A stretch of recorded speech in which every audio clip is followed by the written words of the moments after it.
Olá! Hoje a gente vai mergulhar numa forma bem diferente de enxergar o mundo natural, uma perspectiva que vem da doutrina espírita.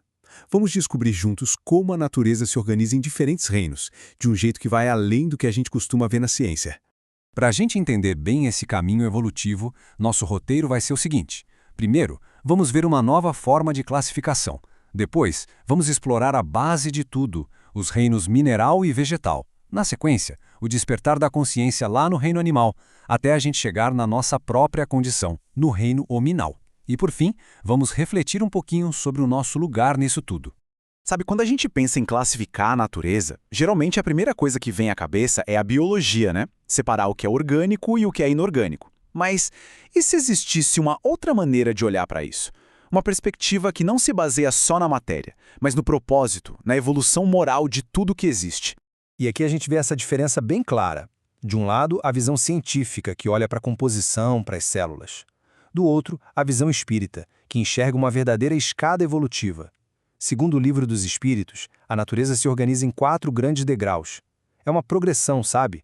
Do mais simples para o mais complexo, não só na forma, mas na essência. Então, vamos começar pela base dessa escada, pelos fundamentos da criação. Quais são os reinos que formam o alicerce de toda a vida na Terra? Vamos dar uma olhada nos reinos mineral e vegetal.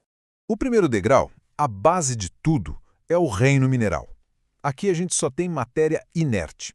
A única lei que manda é a força de atração, aquela que junta os átomos e forma as rochas, os cristais.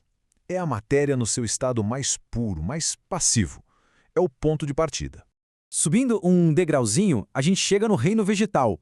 Aquela força de atração da matéria agora se soma uma coisa nova, espetacular, o princípio vital.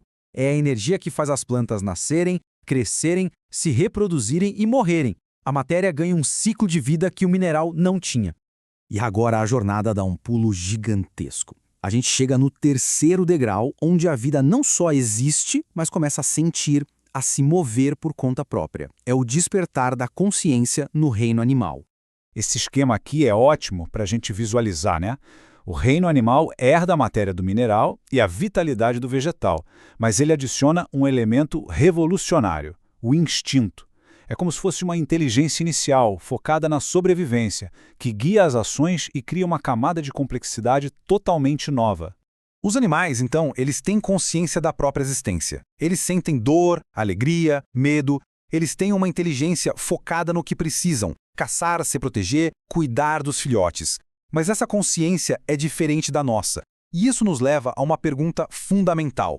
Pois é, e aí vem aquela pergunta que com certeza todo mundo já se fez em algum momento, não é mesmo?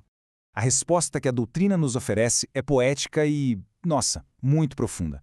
Ela diz que a distância entre a alma de um animal e a de um ser humano é tão grande quanto a distância entre a alma humana e Deus. Isso não quer dizer superioridade, mas sim a imensa diferença de potencial, de consciência e, claro, de responsabilidade.